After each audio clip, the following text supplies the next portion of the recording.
possible, but certain things are highly improbable. Don't think I'll meet your kind again, not in this lifetime.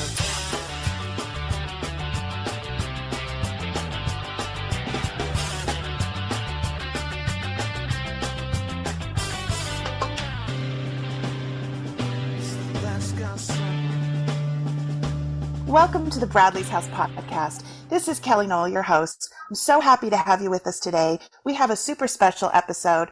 Anna, our producer, is going to be co-hosting with me. Our guest today is a multi-platinum Oscar and Grammy-nominated musician, producer, arranger, composer, who's worked with artists like Tupac, Snoop Dogg, Mariah Carey, The Offspring, Rancid, NoFX, Pennywise, and our good friends Pepper. Please welcome the versatile and talented Ronnie King. Ronnie, thank you so much for being with us today. Dun, dun, dun, dun. What an awesome intro. Well, I've had never to heard battle that with one the airport announcer there. I Dang. really appreciate you making time for us today. I know you're busy. No, I'm stoked to be here. Are you kidding? I've been watching the show since its inception. And Thank so this you. is like this is a manifest destiny to do the show. Oh, you're so awesome. And I know our producer, Anna, is super excited to talk with you. She is a musician herself, so she has a whole different set of questions than I do. I do. Okay. Oh, awesome. So, I'm super grateful for Eddie and Caitlin of Plastic Culture who connected us. They're such great people. We had them on the show a couple months ago. They're awesome. Those two are like, their energy is like beyond. Right? And when I met them, I was like, wow, you remind me of me like 30 years ago. Yeah, they're hustlers. They're really like going for it. And I love that attitude. No, and we need that in Orange County too. We need some fresh blood. I agree. Yeah. And I have to say, I absolutely adore your assistant, Audra. She's fabulous. Oh, yeah. Oh my gosh, she and I had the funniest conversation. We were laughing the whole time. I'm pretty sure we're best friends. At least I hope we are. Oh, you will. Really when you meet her, you're going to be like, that's my sister. And you know, the great thing about her is she's everything. She's red carpet. She's dealt with actors. She's dealt with me for many years. And like, there's nothing that stirs her or trips her out. And she's just, and girl power. Oh, you guys are great. You get a broken tire somewhere. She's right there. I love that. Okay, I'm super going to have to call her up after this and make plans. Yeah. So are you an LA native? I was born and raised in Indio, California. You might know that for the Coachella concert. I do know very well. I lived in Palm Desert for a summer, which was kind of crazy. Oh, brutal. Dude, that's why I'm out of here, dude. It's already like 117. I'm so out.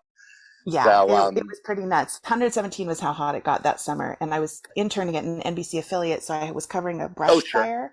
Sure. Brush fire in 117-degree weather. I don't recommend it. No, when did you start playing piano?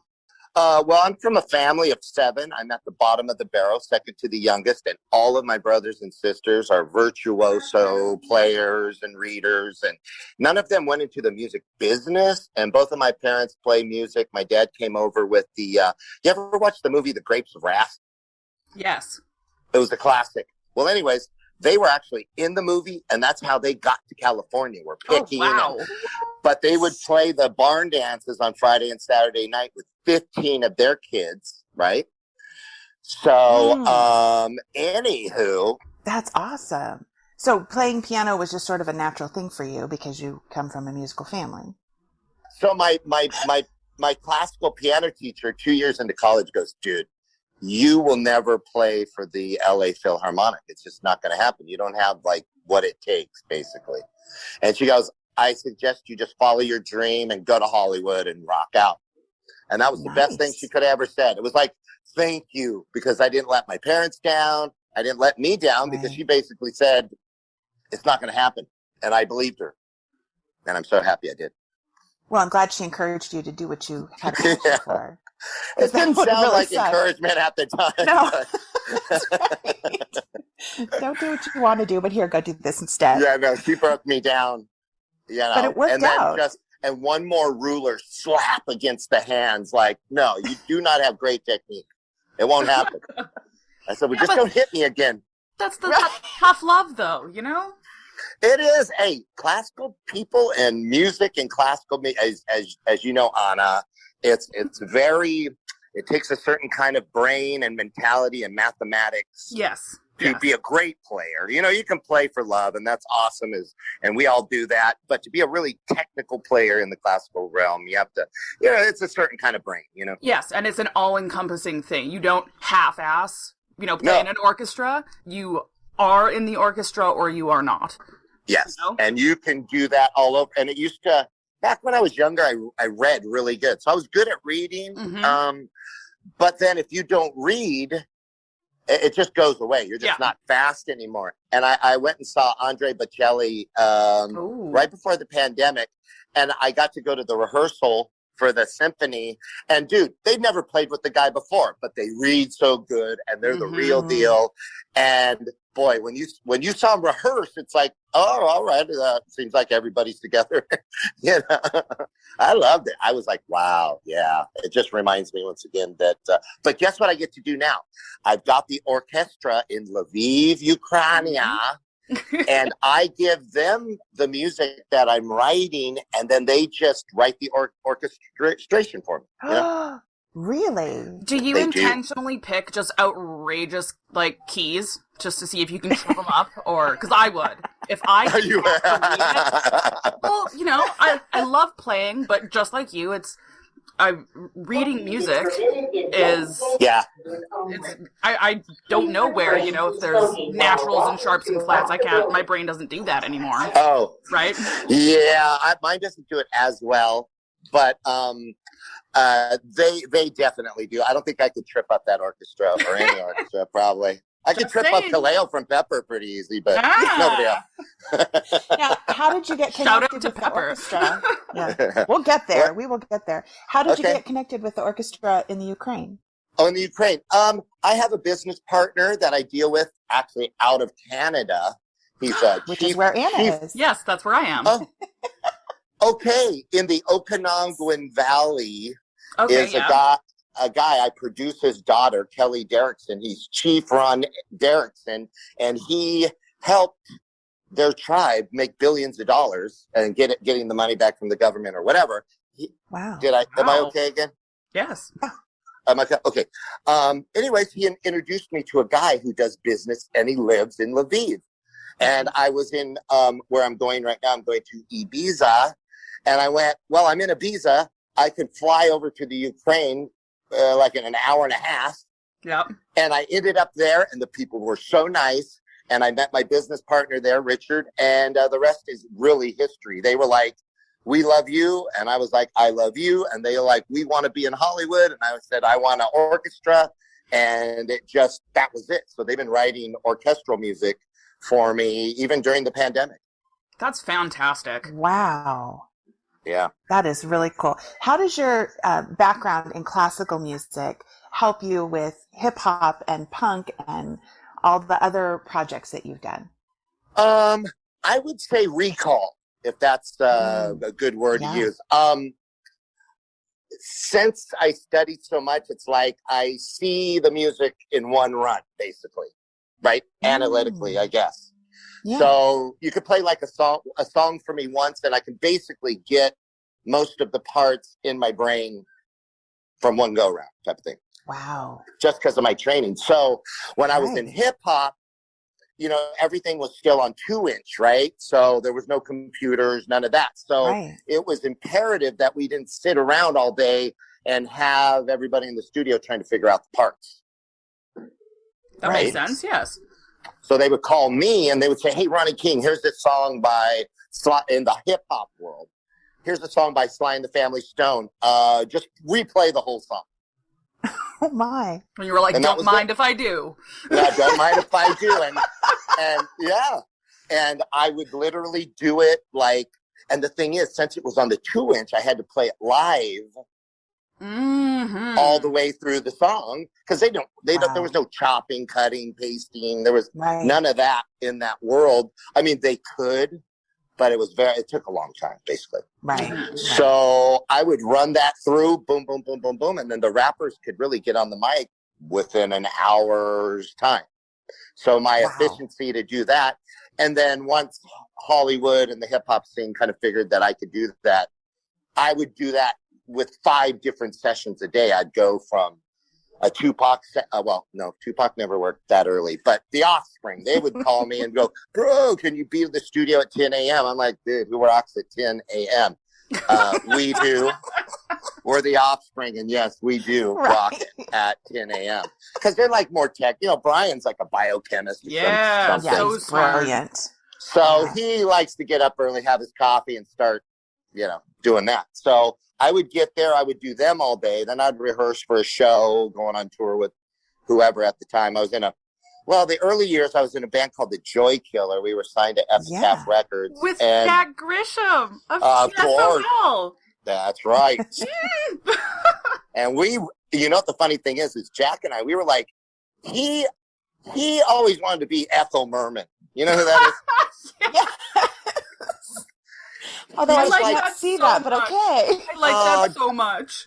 Jack's the most punk, outrageous guy, but he loves to sing like the guy from Spandau Ballet. Oh my gosh, that's fabulous. Oh, watch. Jack's going to come out before he dies. He's going to come out with some freaking sappy, Spandau Ballet record. Ballads, and they're going to go, what? And I'm going to go, dude. Saw it coming. So, yeah, you saw this coming before he even wrote Code Blue. Yeah, right. Went from Code Blue to freaking I Gotta Be Me. But yeah. So we wrote music for 8 years, man. We'd go around Hollywood and pick up money and record deals from every label. It was a little different day and time. They were throwing a lot of money around, right? So we had a lot of guys around us at that time. And so we were just going slanging songs and beats and bands. And then Brett Gurwitz from Epitaph came and says, look, you guys are done with this. I'm going to sign you guys to a 5-year deal, 3 albums, yada, yada, yada. And that was the rest of that history. And then that's how I got tied into Pennywise and NoFX and the whole Epitaph, Rancid, and all those guys. Yeah. Which is, you went on tour in 1998 with Rancid, right? 98, 99. Yeah, I've been going, if they got it's funny. Most people call me for the big gigs, right? Mm-hmm. So they call me when they're on some TV show or if they've got to go to Japan for some, bigger looking festivals. And the Offspring was always fun because Brian goes, hey, Ronnie, I want you to go out on tour with us. And I'm like, okay, cool. I said, okay. And so I'm thinking I got to rehearse. I said, you want me to rehearse or anything? He goes, no. You're just going to play that song you did with us. I did a song with them called Hit That, which was over probably 2 million by now. But we didn't know what it was. So I recorded that song with them. He goes, no, you're just going to play that song on tour for I don't know. I was out with them for years, really. I said, for what? One song? He's like, yeah. Wow. That's a nice cushy little gig. Dude, I would literally go play one song and that was it. Wow. Yeah, pretty fun. That's awesome, though. Yeah. Did I lose topic or was I just ranting? No. That was fabulous. I'm on topic. To more, yeah. We're still doing great. We're just still in awe. Jeff Grisham, yeah, okay. Then it and you did the Pennywise, the secret track. The Sea Full Circle, that was amazing. Pennywise was such a huge band at that time. And they called me, they're Jason, suicide and the whole thing, terrible situation at the time. And Fletcher called me up. He says, Ronnie, you got to do Unknown Road. And we're at the studio right now. Get over here. And so I did it. And I literally was at the I get chills when I talk about just sitting at the grand piano in the middle of this big studio, and all the boys were around me, and I just played the song for 15 minutes and just improvised on it and flipped it around and went here. And you'd hear, if you listen to the track, you hear the boys crying on it, and it was a real heavy moment, really, for all of us because it was still so fresh, Yeah, right. But it ended up as a secret track on Full Circle. Not Full Circle. And then years later, I was finding stuff on the internet, like YouTube and stuff, where classical kids from all over the world transcribed the whole 15-minute solo. Wow. Exactly. Yeah, if you look on YouTube, just put Pennywise secret piano track, and there are kids literally that they play all the wrong notes that I played. I mean, improvised all this different stuff, and they play it exactly. That's insane. And I was like, it was insane. I mean, it really, and I did a couple shows with them where I opened up for them just with the piano. Oh, that's nice.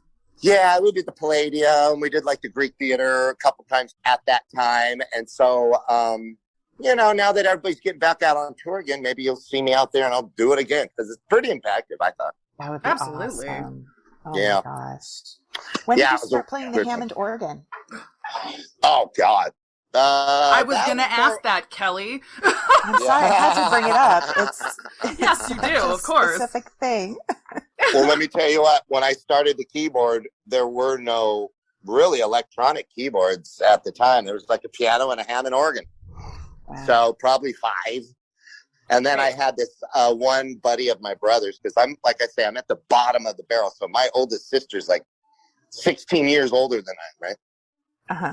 So one of my brothers had a buddy who played in a soul band or whatever, and he showed me how to use the bass pedals and, use all the tabs and everything like that. And then, as technology and all that stuff progressed, then usually the big studios would have that. And then, man, sometimes people would just call me in to just play the Hammond. Really a weird kind of thing, but that's that was, Do you play the Hammond with a spinning Leslie cab the way it's supposed to be played? Of course. Good. Oh. I was a little bit worried because if you were going to say no, the whole dynamic of the rest of this conversation was going to drastically change. Hey, let me tell you the 2 things that studio and young musicians of today, or just musicians of today, do not remember. 1, if you have a Hammond organ, you gotta have the spinning speaker. Mm-hmm. 2, if a keyboard player shows up to your studio session, you gotta have a sustain pedal. Yes. Uh-huh. Do you know how many studios I go to and I'm like, bro, you got a sustain pedal? And they're like, oh.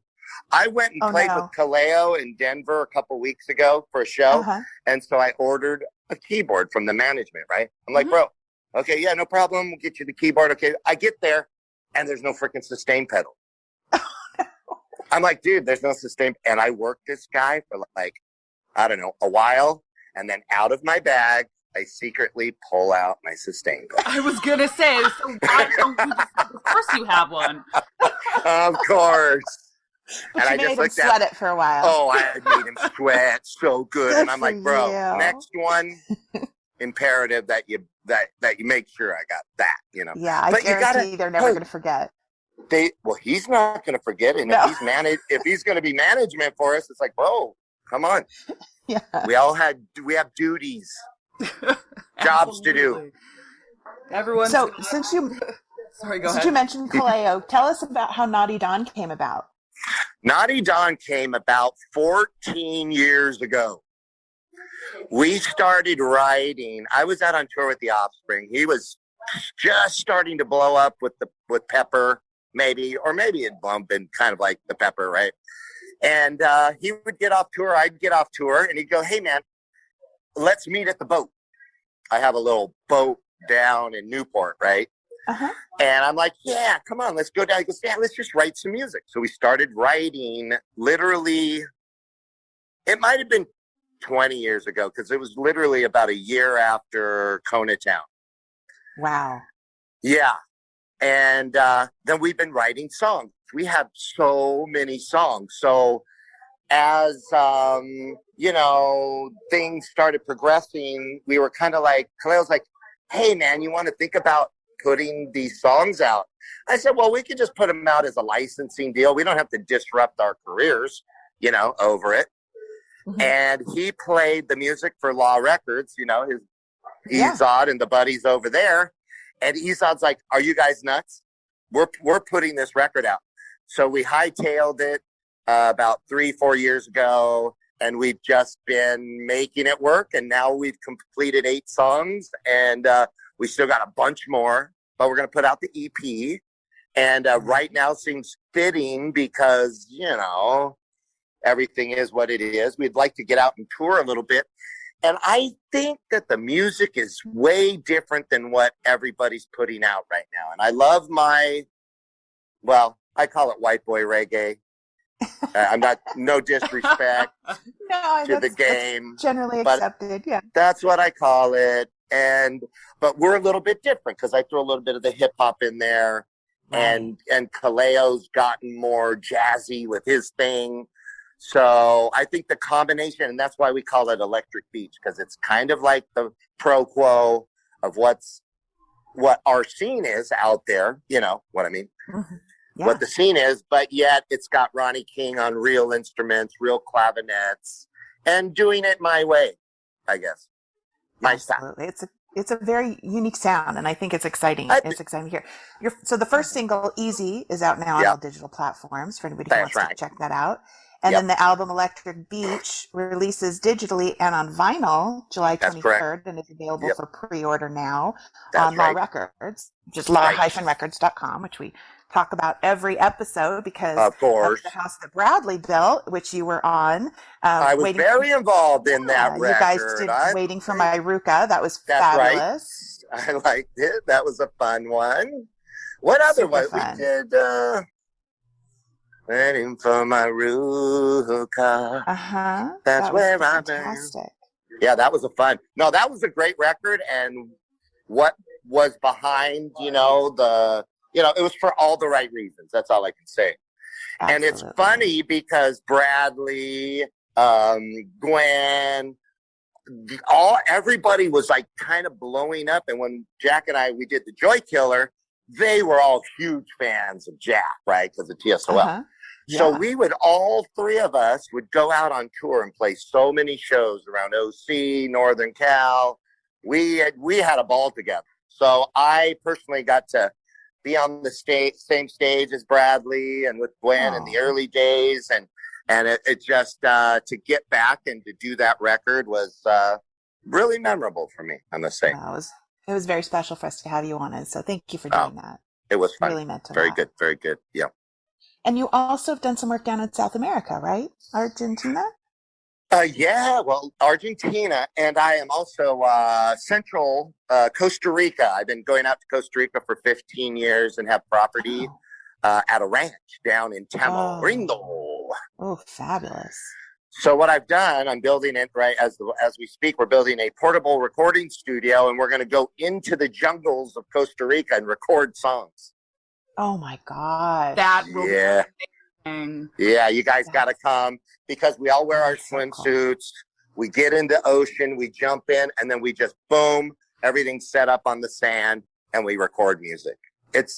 I've been doing that for years, man. So anyway, in doing that, I had gotten together with some big real estate guys and all that. And they're like, Ronnie, what do you think of the music situation in Costa Rica? And I said, I don't know anything about it. All I do is come down and surf, eat the food, and just chill. So they introduced me to like the biggest dudes in the country that make movies, records, and yada, yada. And I ended up producing every one of the biggest artists in Costa Rica: Devi Nova, Gandhi, Pedro Campmanny. Then the list kind of goes on. Avelino. I mean, all these different guys. Devi Nova was up for a Latin Grammy last year. So anyways, as fate would have it, I get pulled into the music business in Costa Rica. Wow. Well, I'm very much into regenerative lifestyle. I have a 40-acre ranch in Thermal, which is near Coachella, which is near the festival grounds. Mm-hmm. Kind of by the Salton Sea. Anyway, so I have dates. I'm a date farmer. I farm dates. Oh. So I have all these dates out there. It's so fun. So I love to garden. I love regeneration. So I have my own garden. I make my own salads. I do my own thing, right? And then everybody around us have, grass-fed beef and, whatever. So we're like a big community out there of regeneration and permaculture, and we don't use pesticides on the dates and anything, right? Cool.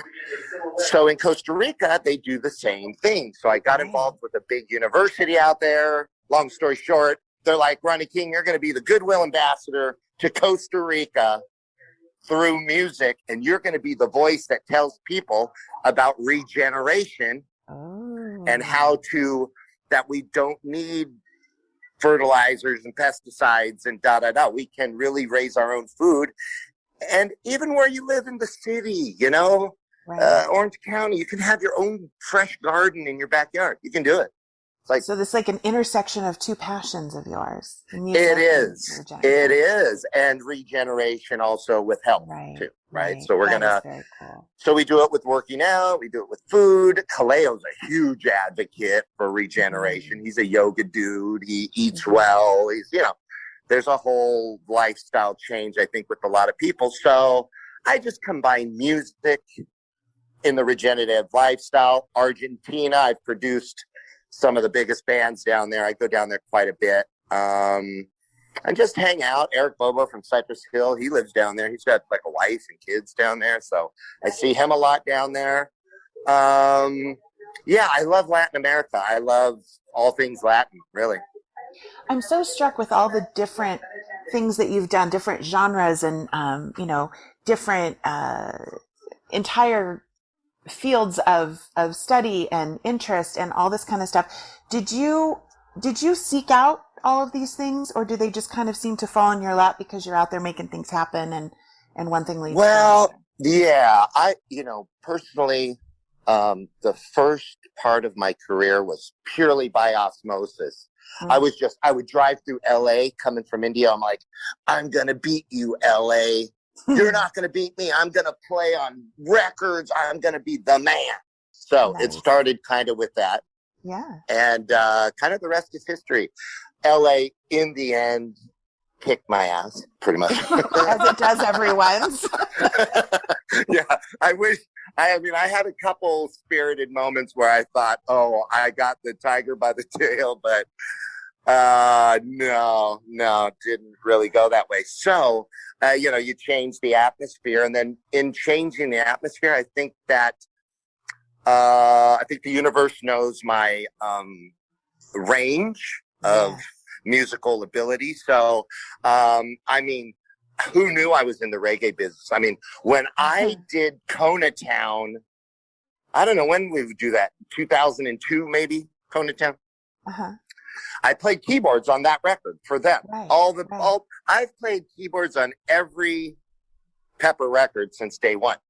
No one may not know that, but yeah, isn't that weird? And That's impressive. I didn't even know they were Hawaiian. That's what's weird. How did you I swear to God, I didn't know anything. When it hit me is when they started like going, oh, bro, we're smoking weed, right? You remember everybody started coming out. Everybody's like, oh, bro, we're doing this new brand. We're smoking weed, right? It's like, and now everybody's on the brand of smoking weed. It's like, dude. That's when you knew they were from Hawaii? Or? Follow me on this. And I was like, dang, these guys are branding everything. Then they started coming out with buttons, pins, hats, whatever, blah, blah, blah. And then I'm like, man, and they're really pushing this Hawaiian thing. This Hawaiian thing? They're a little weird about the Hawaiian thing. And I told Kaleo, I said, I'm not going to lie, dude. I had no freaking idea you guys were Hawaiian. He goes, well, where did you think we were writing an album called Kona Town? I said, I don't know. I wasn't even, that's been my career, really. Yeah. I mean, when people go with it. When people are like, oh, bro, did you hang out with Tupac? And I'm like, in my head, I'm thinking, well, yeah. I mean, I was making music. I was just doing, or they're like, oh, did you hang out with the legend Jack Grisham? It's like, yeah, we were in vans touring. It's like, I don't know. Yeah. For some reason, it's not, I don't know. It doesn't equate with me too much. The music, I think, plays the biggest part of the whole thing. Right. And so they're like, did you really meet Tupac? I'm like, well, how in the hell was I supposed to play on his music and not meet him, right? You played on almost the entire Until the End of Time album, right? I did that one. I did Better Days. I did, we gave John B his first single with Tupac. I did Casey and JoJo, How Do You Want It? I mean, yeah, lots. Wow. Yeah. Wow. But see, the whole catch with that is you had to get through the double bulletproof doors at death row. Didn't even think of that. Wow. Yeah, let's get to the details. Yes, please. let's get through the barrage of really tall guys in front of the door going, who the hell are you doing? Oh my God. What are you doing here? And I did not have the political color in that genre. No. Was that intimidating? No, because I knew my manager was Jerry Heller. So you knew what you were there to do, and you were confident. I knew what I was there to do. Right. Jerry was my manager. Jerry was the manager of NWA. He owned Ruthless Records. He was, we call him H2O, Jerry, Heller 20%. Nice. Yeah, Jerry Heller was a notorious hip-hop gangster producer. Wow. And you've also written a book because, why not? Yeah. Hey, I just wrote a book, and it's really, really 7 major fun. keys, right? 7 major keys. And it's available on Amazon. Yes. Let's get that out there. And where all books are. Yeah. You know what it was? A little buddy of mine who I guess have been mentoring all these years. He said, you got to write a book about your stories. Like, you should write memoirs. I'm like, nah, I'm not ready to write memoirs. He goes, well, why don't you write like a little workbook? I'm like, okay. I kind of sat on that for a minute. I said, yeah, well, I could write a book about how to navigate Hollywood. That seems simple enough. But does it? Maybe for you it's simple enough. Just Hollywood 101. Yeah, it's kind of like Hollywood 101. Like, what do you do if somebody calls you to come to the studio and play guitar on a record and give you $300 and a Swiss Army knife at 2:00 in the morning? Do you get out of bed? That's a very key, right? Yeah, guess what? I did that, and I played on the next 2 Mariah Carey records from that one movie. Wow. Yeah. Her brother called me and said, bro, I got these songs I'm working on. It wasn't even for her. But I kind of went, well, I mean, that's as close to Mariah Carey as I'm going to get tonight. Right. So he goes, I got $300, 6-pack of beer. And I said, okay, cool. Went down there. It was like 2 a.m, played these songs. It ended up going on this group called The Quo, which was a Michael Jackson band at the time. But anyway, so it went that way. And then I ended up, and then he plays the song for his sister. And she goes, I want that dude on my next song, which happened to be with Snoop Dogg and blah, blah. And then, so it's like that. So in the book, it's kind of like, where's your crossroads? Or would you get up? Would you get up at 2:00 in the morning to go do something and then try to make the result of what happens down the road type of thing? Right. So that's what the book's about. Very inspiring. Yeah, it was fun. It was fun to write because it reminded me of some stories. And you know what? I still use the metaphors today. It hasn't changed. Mm-hmm. I think that's a big part of it. It's just you never know what something's going to lead to. So don't turn down anything. You never know, where it's going to go. Well, yeah, and use, some of it is like I'm going to walk inside this airport. My plane's getting ready to board, but I'm just going to talk a little quieter. Okay. But it's like you got to use your gut, right? Right. And my manager always used to say, he goes, look, get in the car. 2, right. Keep your head down and keep your mouth shut. Absolutely. 3, make sure they spell your name right on the credits. 4, collect a check. Not a big check, not a little check, but some form of check. Right. And then if you can do that in your career, not only can you play with anybody, but they'll like you because they're like, dang, that dude got up for me at 2:00 in the morning and he really helped me out, Absolutely. That's very powerful. Yeah. Well, I will say, Ronnie, besides being incredibly talented, you are an incredibly cool guy to speak with. And I really appreciate you taking the time for us. I know you're at the airport getting ready to get on a plane. I can't tell you how much this means to me that you would take the time to do this and also to be on the house that Bradley built and to share your talent with us. Thank you so much. Really. Well, I was blessed and honored to be on that record, and I would do it again. If there's the third, and look out for the Naughty Don, Kaleo Wasserman and myself for having a good time. Absolutely. So we're definitely going to keep an eye out for that album releasing in July. And as I mentioned, everybody can pre-order that on law-records.com. Check out your book on Amazon. And also the 20th anniversary release of Tupac's Until the End of Time, which will be out next month as well. That's right. Absolutely. Let's get that. So. All right. Well, we will let you go. Have a wonderful time in Ibiza. Thank you so much for taking this time with us. Have a wonderful day. Thank you, girls. And I'll look forward to listening. Do I get to listen to the podcast when it's all done? Absolutely. I will send you a link. Okay, awesome. All right. Thanks, Ronnie. Absolutely. Thank you so much. Have a great day. Okay, bye-bye. Bye-bye.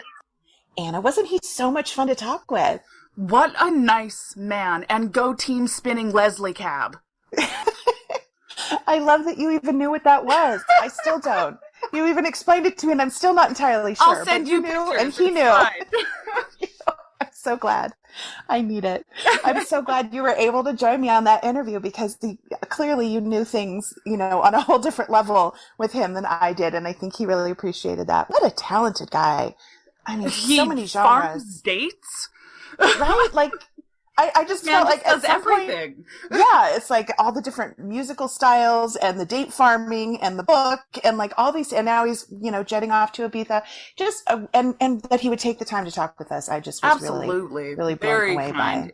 Joked about getting off track, but he was very on track. He was. And that was so much fun. And thank you for letting me be a part of it, Kelly. Absolutely. It's easy to see why he's had such a great career, and obviously we wish him the best. That's very cool. And again, big thanks to Eddie and Caitlin from Plastic Culture for connecting us with him. Plastic Culture! We love them. So yeah, that was really fun. Thank you guys all for joining us and for the support that you give to the podcast and to Bradley's House.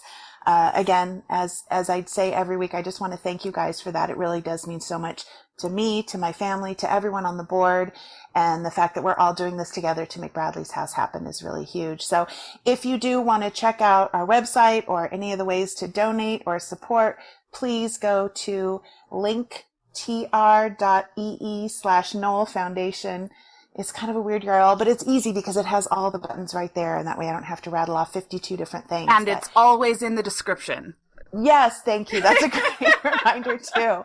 If I totally just messed it up, it is in the description. Always. So definitely go there. But please do check out our website. We've got some merch available on there. All of that goes to help build Bradley's House. All of your donations go directly to build Bradley's House. We are committed to getting this done, and we can't do it alone. So thank you all so much. Helps. Exactly. It really does. And there's so many people that every single week are making donations or purchases or sending messages of encouragement, posting things on our webpage or on our Facebook page. I just want to say thank you to everybody for that because it really does mean a lot. So I'm super excited that we get to end today's show with Naughty Dawn doing Waiting for My Ruca from the house that Bradley built. Enjoy.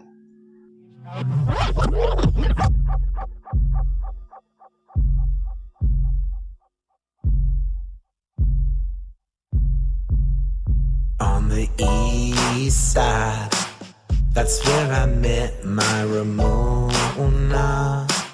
I wanna go to a party.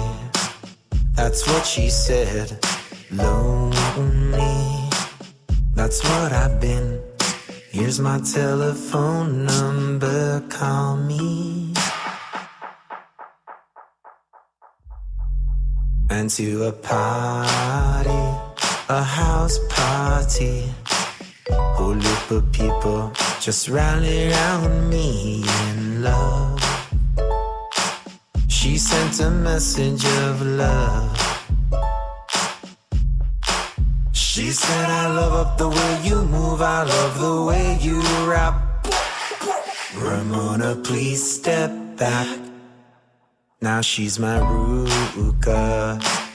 I'm barely waiting for my hyena.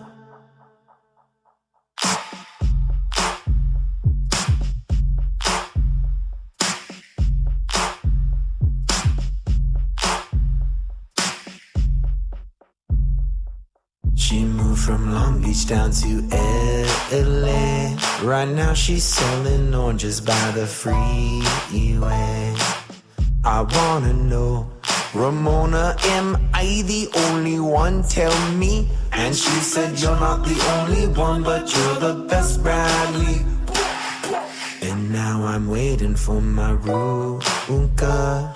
I barely pulled up with my hyena. I know tonight I'll be behind her. Don't fuck around with my hyena.